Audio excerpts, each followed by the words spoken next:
This podcast encourages and empowers you to create your own unique real story, develop your own unique real statement, and discover your own unique real self. The power is yours.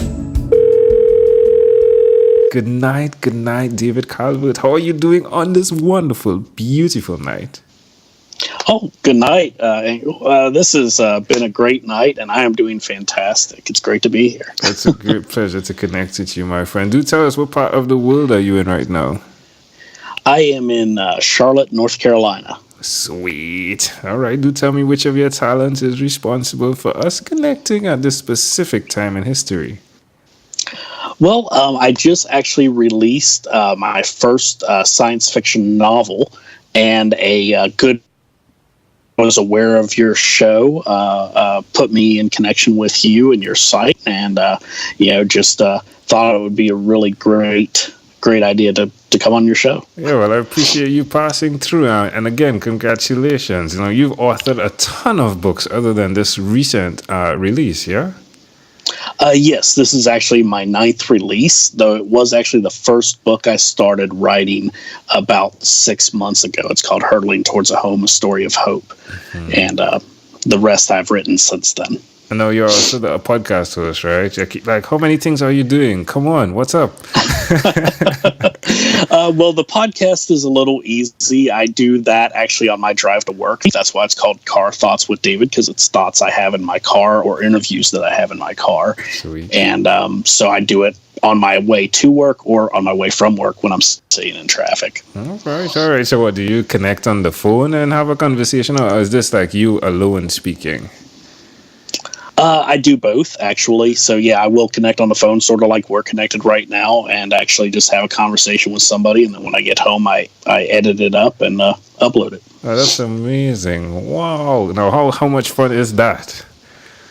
Oh, it's a blast. I love having conversations with people, meeting new people. And so it's just a really cool way to keep myself entertained while I'm, like I said, sitting in traffic. Does road rage ever come through? No. Though there was one time when a cop passed me, and one of my guests actually was like, "Are you being pulled over?" And I was like, "No, he's going down the road. It looks like there might have been an accident a little ways up because traffic was starting to back up." But yeah, that's the only incident so far. That's super cool. Like, I love background noises when I'm listening to podcasts, especially if I get hooked on a podcast. Like, I want to know I'm guessing. I can imagine where the individual is recording from and whatnot. Yeah, so hearing sirens, I can well imagine how great that was. Well, that's great. So where did the inspiration come to get into the 6 months that was necessary to complete this book? Well, my father actually really got me into reading as a child, and we enjoyed watching movies together, but he always would tell me, "David, you can't use your imagination watching a movie like you can when you're reading a book." Mm-hmm. And so I was always fascinated by that. And then he loves books so much, I wanted to give him a book that I had written as like a gift for sharing that passion for reading with me. I wanted to return that, that to him and show that, I did appreciate that. Well done. So you got to do that, yeah? Yes, I actually gave him the book yesterday. It was about a week late for his birthday, but I did actually give him his book yesterday. That's wonderful. How big is this book? It is about 275 pages. All right. And we can get this on Amazon immediately, yeah? Yes, Amazon, Kindle, and iBooks. Tell me one other thing that you've done consistently over the last 3 years, please.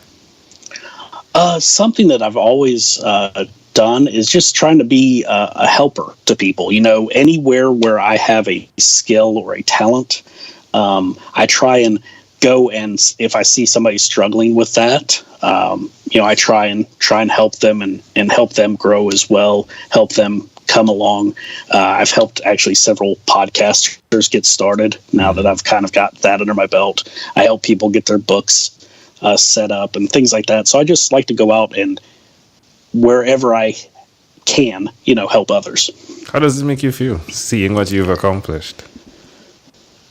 Well, it makes me feel so good because, I'm able to take what I've learned and apply that and help somebody else learn it so that they don't have to go through all of those struggles and roadblocks and things like that I went through when I was learning.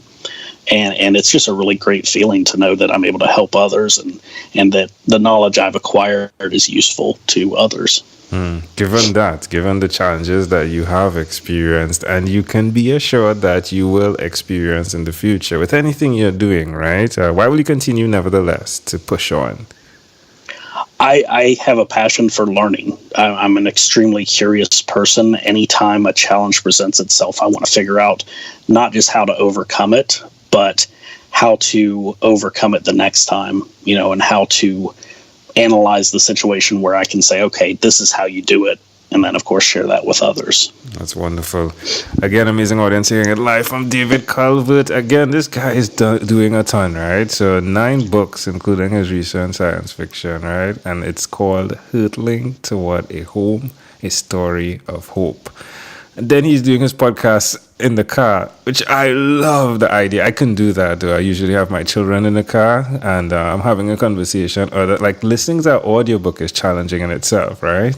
With them in there. But I love the idea. Keep doing what you're doing. It's a great idea, my friend. Thank you. You're welcome. David, let's switch gears for a moment now. Let me invite you into my time machine that is surrounded with beautiful, warm, blue Caribbean water. David, what is your earliest childhood memory? Actually, my earliest memory, when I would hear my dad come home from work, he would generally be out on the road. He worked setting up stores around the country.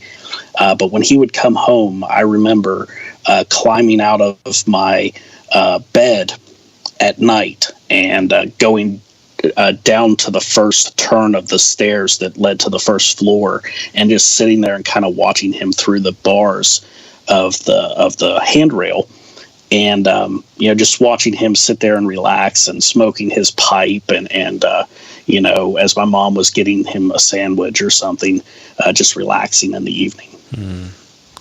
Why do you think this memory is so clear?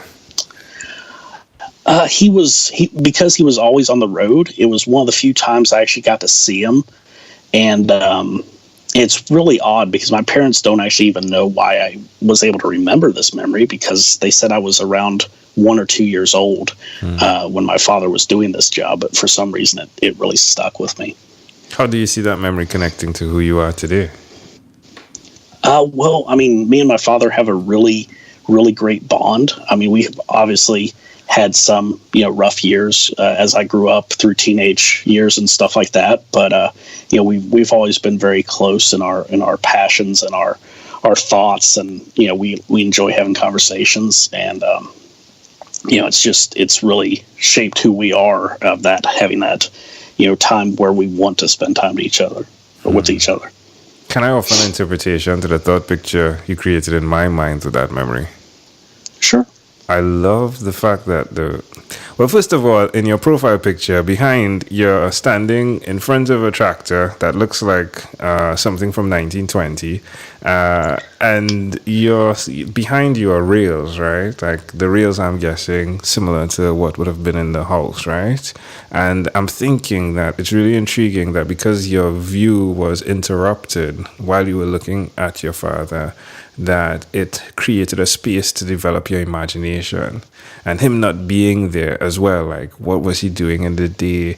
What was his life like? Like questions that an author who authored something science fiction would definitely have the opportunity to develop over time. That is very cool. Yeah, I think that's really neat. Yeah. If we fast forward to when you were 12 years old, what was your favorite song? My favorite song was Put a Candle in the Window by Creedence Clearwater Revival. Yeah.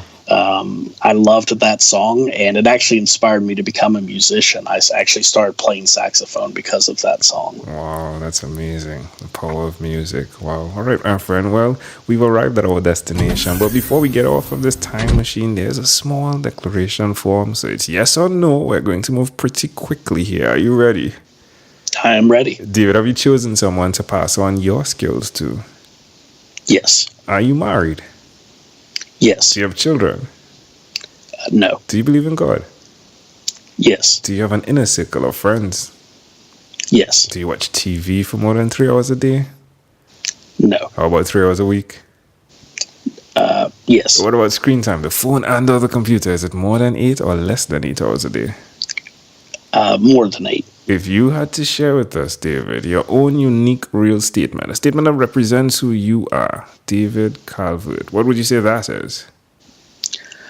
My own unique statement would be kind of the mantra that I've adopted, which is say yes to you, which to me means going out there and doing those things that no matter how impossible they seem, going out there and learning how to conquer them and conquering them, because we can do really anything we put our minds to. Love it. David, this was such a great pleasure. Before you leave, is there anything else you'd like to share with our amazing audience? Yes. Yeah. Just, if you're interested in finding out more about my books, you can do so at creativecalvert.com. Also, definitely check out my new science fiction novel on Amazon, Hurtling Towards a Home, A Story of Hope. And I hope you enjoy it. And thank you for having me on. Yeah, definitely a pleasure. A pleasure I treasure. You got an echo there, yeah? I actually said it 3 times. I'm playing. David Calvert, thank you for being on What is Inspired by 12-Minute Convos with Angel Jones. This segment has been brought to you by Amazel Enterprise.